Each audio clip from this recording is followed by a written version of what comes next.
Salut tout le monde! Êtes-vous fatigué des jeux qui demandent plusieurs dizaines, voire centaines d'heures pour être terminés? Si oui, j'ai un ancien jeu à vous proposer qui pourra vous plaire. Je sais que vous préférez tous les jeux modernes, mais parfois il faut revenir aux racines, aux ancêtres. Du coup, je vous propose aujourd'hui de découvrir un jeu sorti en 1996, Diablo 1.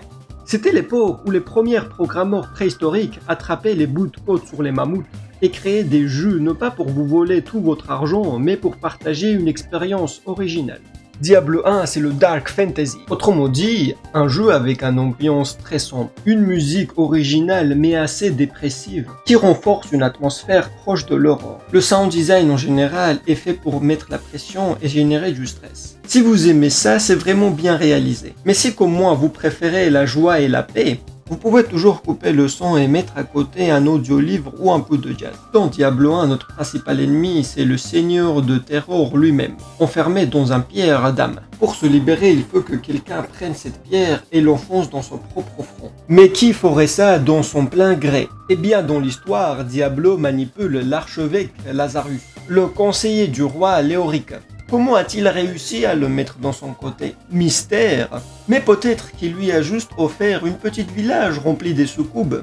Qui sait? Dans Diablo 1, en tant que joueur, on peut choisir entre 3 classes pour incarner le héros principal. Le guerrier, le magicien et l'archer. Mais d'après l'histoire officielle, c'est le guerrier qui a vaincu Diablo, tandis que l'archer et magicien n'étaient là que pour l'assister. Du coup, pour suivre l'histoire fidèle, on va jouer uniquement avec le personnage qui a officiellement vaincu Diablo. Diablo 1 n'aime clairement qu'une seule classe, le guerrier. C'est lui qui inflige le plus de dégâts et c'est la classe la plus simple à jouer.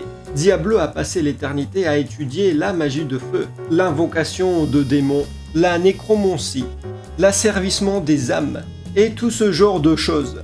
Et c'est bien dommage pour lui, parce qu'il a perdu son temps. Il aura simplement pu faire de la musculation, comme notre héros, car notre guerrier n'est pas là pour sauver le monde ou accomplir une noble quête. Non, il est là parce qu'avec tout le chaos provoqué par Diablo et le roi Léoric, sa salle de sport préférée a été fermée.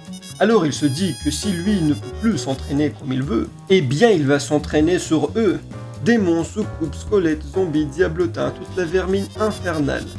Pour lui, tout ça n'est que de la protéine.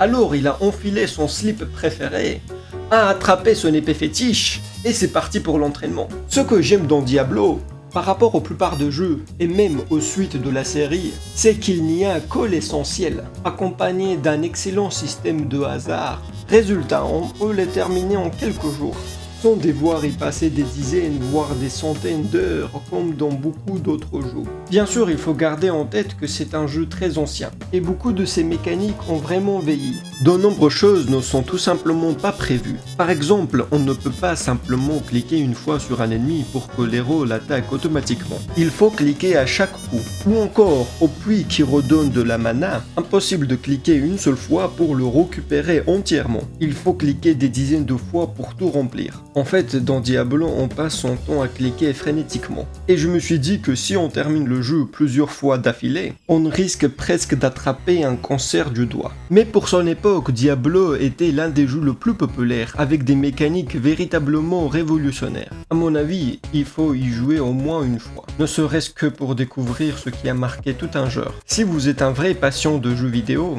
vous devrez au moins par curiosité l'essayer une fois dans votre vie.